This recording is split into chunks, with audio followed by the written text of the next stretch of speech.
Okay, guys, now I'm going to show you about the facts of my arrest. I got the parole stuff out first. I wanted to do it in order of the arrest, the incarceration, the court, the mental health hospital, the sentencing, and then the appeals I put in. Well, I did not put in, and then the parole. But since parole is trying to violate me for parole, doing everything they can, like trying to catch me on drug charges and everything, I wanted to get that information out first. But here's the police report. This is my second police report. Of course, when I was in West Valley County Jail, they confiscated all my evidence. They told me that legal papers were contraband. I could not have legal paperwork at county jail. So what they didn't steal got destroyed somehow. Like this. This is the original police report. And look at that demon supposed to be a police. It's clearly a demon. Fontana Police Department. And this is, I guess, 2 case numbers. And I asked for this paperwork when I was going to court because they had never given me anything, and I wanted to see what they had. So I asked that Demon PD to have the district attorney forward me copies of the police reports and other documents. And as you see, I've made videos before how your receipts and everything comes up destroyed and missing from your apartment or your house, whatever. And this was the first copy of the police report. There's not much information on. What I want you to see is that it was, let it focus in. The time that they said the call came in for the from the guy was at 12:19. The call came in at 12:24. So since the rest of this is missing, that's all I can show you there. Because the middle part, with all the prevalent information, is gone. But I do want you to notice one thing. I was arrested on the 19th, and they didn't do the report till 3:39, 15:30. So it took them a day to write up the police report. This is the second copy. Now they said the call came in to dispatch at 12:24. And now I'm the arrestee, Pearline Jones. And of course they didn't want nobody to know who I was, so they put me as black. And that's another thing I don't understand. Why did I have a value? What is my value? Female, they had me at, let me focus in again, because you know they always mess with my camera. They had me at 67, which is the correct age. But they had me as 5'9". I'm 5'6". They had me weighing 110 pounds. You guys know from my videos, I've never been that little. I weighed like 130. And at 5'9", 110, I would have been a skeleton. They had my hair is black, and you guys know I don't even wear black wigs. My hair is gray, and the wig I had on was brown. They had my eye color correct. The place they gave me, where I live, my home, they gave me an address in Fontana. So they gave me a fake address as a resident of California. And that is my FBI number. And that is my CIA number. Let me focus in on it.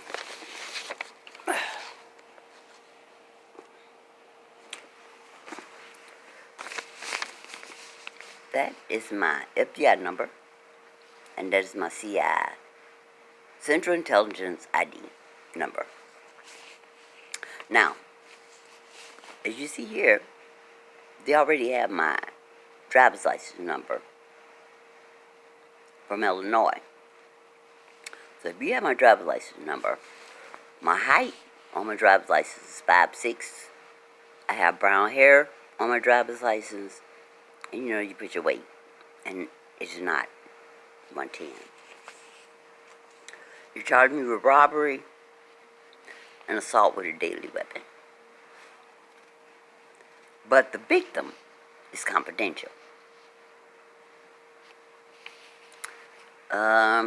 They said they wore a body camera. I still want to see that. They say involvement evidence. In custody, yes. And they had one item. And they had the knife. But if you look down here, it says, do they have any evidence? They have no evidence. None. No evidence. And it says it was a knife. And the place I was at was a beef store. It was not a grocery store. It says a grocery small store. Now, what's missing off the piece of paper that's missing is that I was arrested at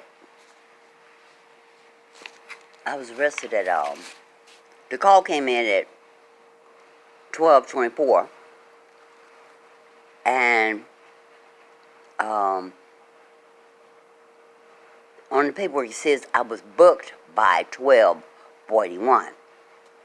So by the time the call came in and my arrest and being booked, that means it only took 21 minutes from the call from dispatch to my arrest and booking. Now this is what Officer Burnside said happened. He said, on December 19, 2007, at 12:24, I was working uniform, and Mark Carr responded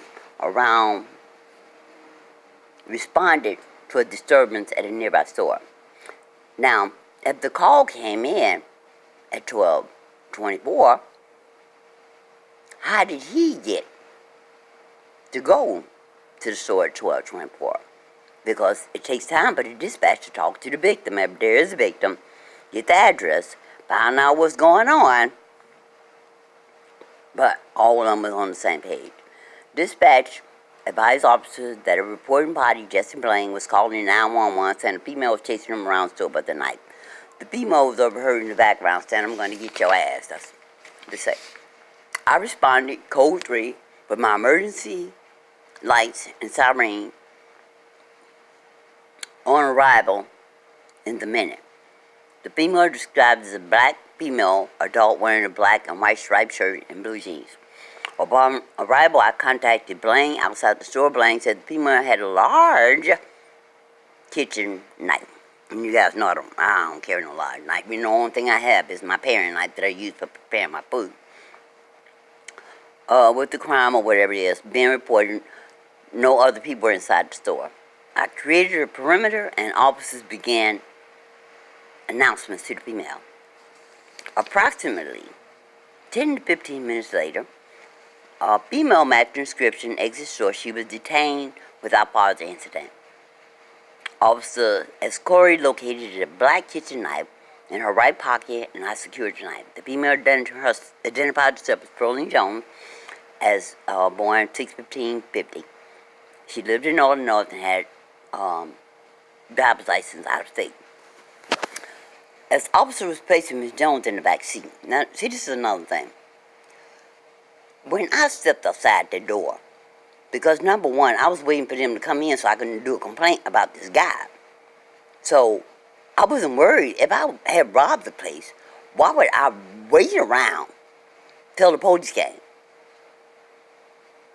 But when they told me to come out the store, it was about 15 or 20 officers out there. And all of them had their guns aimed at me, trained on me. But I wasn't worried. And they told me to get down on the ground, which I did. But I noticed a lot of people in black standing across the street. and nearby. And my thing was, why are these people in black standing out here? Because if they got all these guns drawn. You don't want no accident. Nobody gets shot. Why did you have all these people in black standing behind you on the sidewalk? And she said, they said I sold various items from the store. Once the scene was secure, I spoke with Blaine. Blaine said he was working inside the store in the cloak, and as the clerk, when Jones entered the store and asked for a refund for some beef. She was complaining the beat wasn't strong enough. Now, you know, guys, I had made a video previous to that telling you they beat me on my money. I also said in the video, I'm going to go back to the store and complain about the items. And I also said, watch them call the police. They always, when they done beat me out of something, the first thing they do is call the police. And said, but Blaine looked down for a second, and when he looked up, Miss Jones was swinging her right arm at him with a knife in her hand. The knife struck Blanc's leather jacket he was wearing. He didn't have on a leather jacket. And what caused an approximately 3-inch scratch.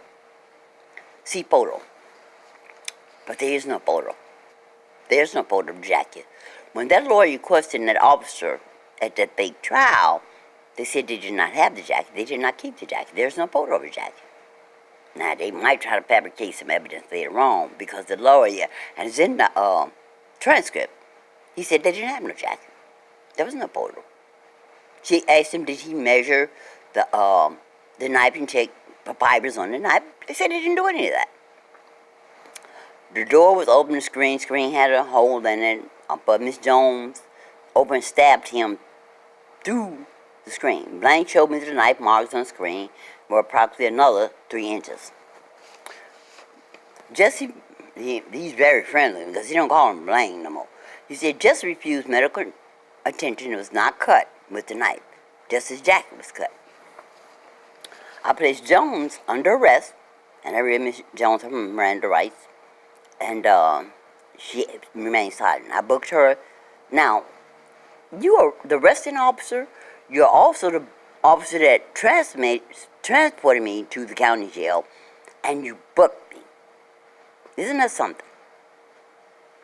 Also, Bandit Callan, whatever, took a supplementary report to tell them the items that Jones sold, because they didn't take me to the police station. They took me directly from the store to county jail.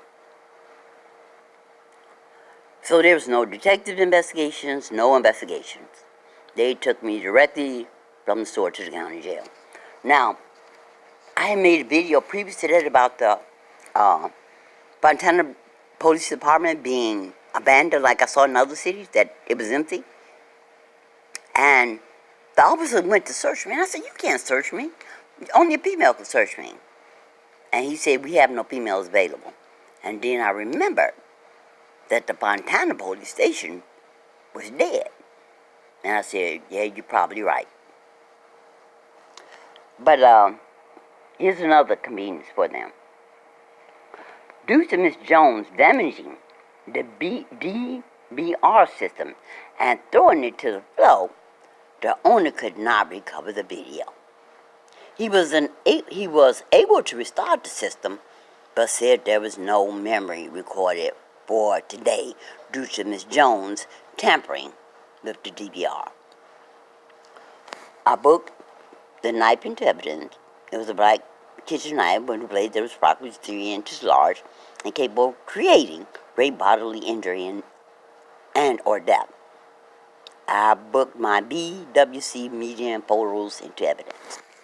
Well, I want to see the evidence. And again, this report was done. Now, they arrested me on the 19th. This report was done 12/20 at 3:39, 15:39. This is another officer. This is Officer James. Let me see what's his name. Escapee 3 James. His report says that they put my property in safekeeping, and they lied about the property he had because he said there was personal accessories, household, and I did have I carry my cooking gear and everything, a blanket, and something else.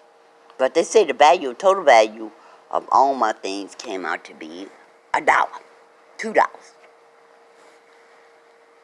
The value of all my things were $2.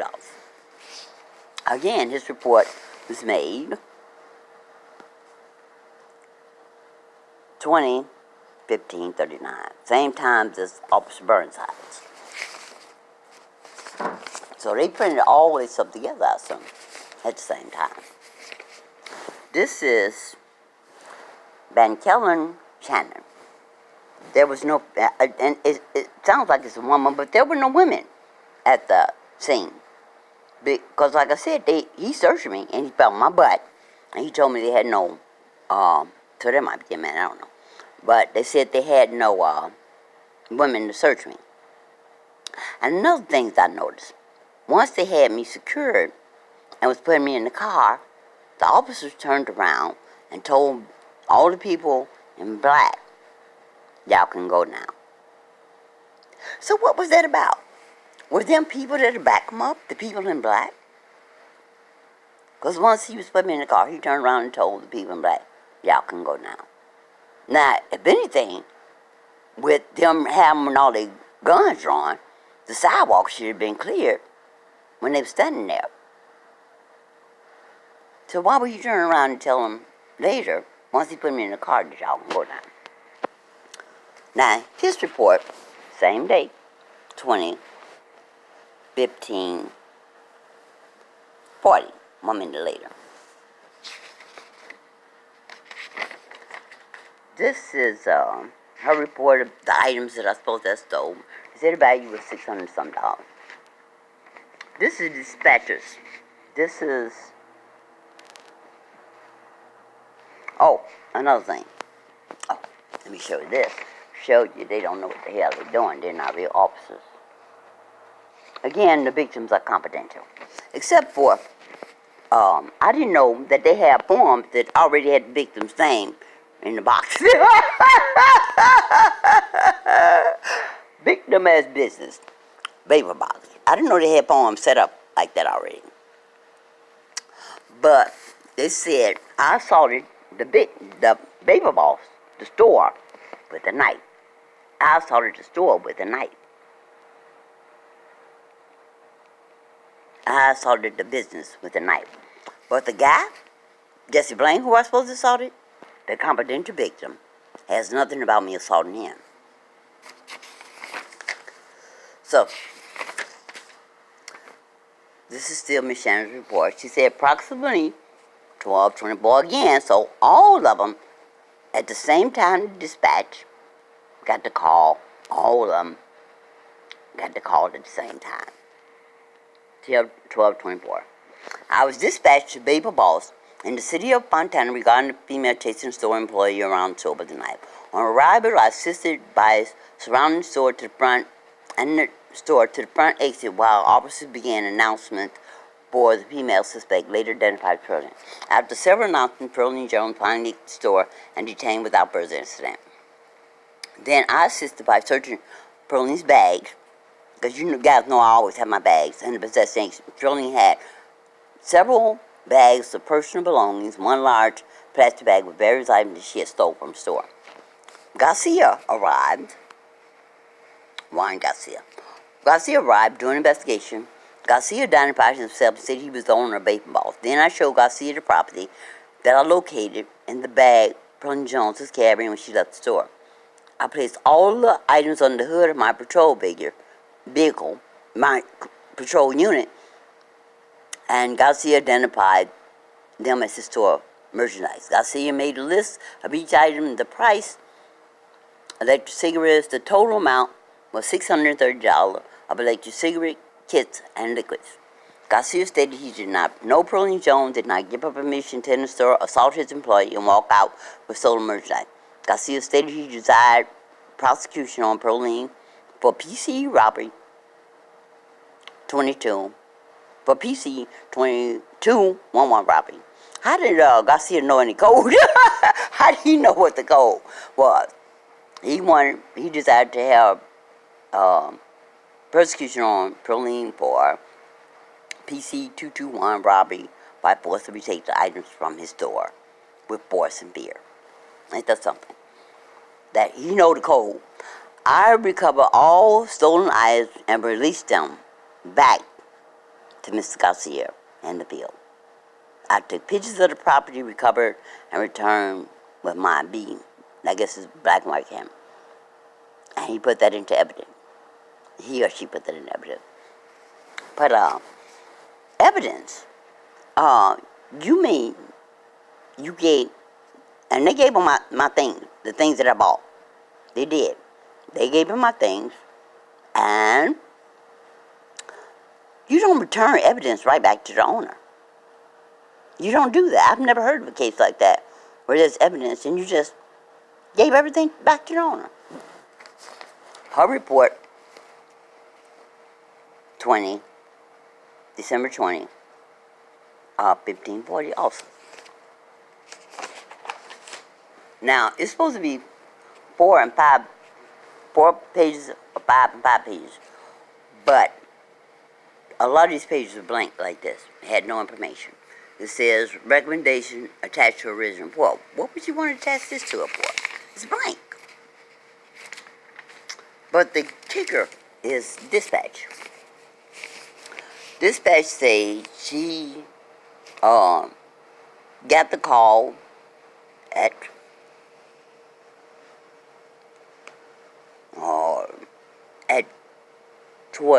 16. No, that's the report time. She got the call at 12:24. So everybody, no matter how long it took to relay information or anything else, everybody has that same time, 12:24. But notice her. She said she burned the CD and related to the kid, and she burned the CD of the 911 radio traffic related to the case. The CD was booked as your property and evidence. But look at her time. Her report was made 12:20 at 15:58. Now she did her report a little later, but the amazing part about her report is, her paperwork is, she had the approval. This officer, her boss, approved it on the 20th, and the approval time was 15:58. What is that? 53. So if he approved it at 15:58, 53, how did she have it already printed out? How is that possible that you made this report and you printed it out and had the print time later than the printed time? So these things lied all across the board. There's a phony arrest, and like I said, they booked me. The call came in at 12:24, and by 12:45, I was taken to county jail, booked, arrested, and taken to county jail. So that was the fastest arrest and booking I've ever heard in history. And like I said, no investigations, no detectives, not taken to the police station, took me straight to county jail. So, I just want to put that out there and show you all this fake stuff. I have my FBI number, a CIA number, I have an address here in California, and a description of me is not me. Alright guys, love you, be prepared, be informed, be aware. Bye-bye.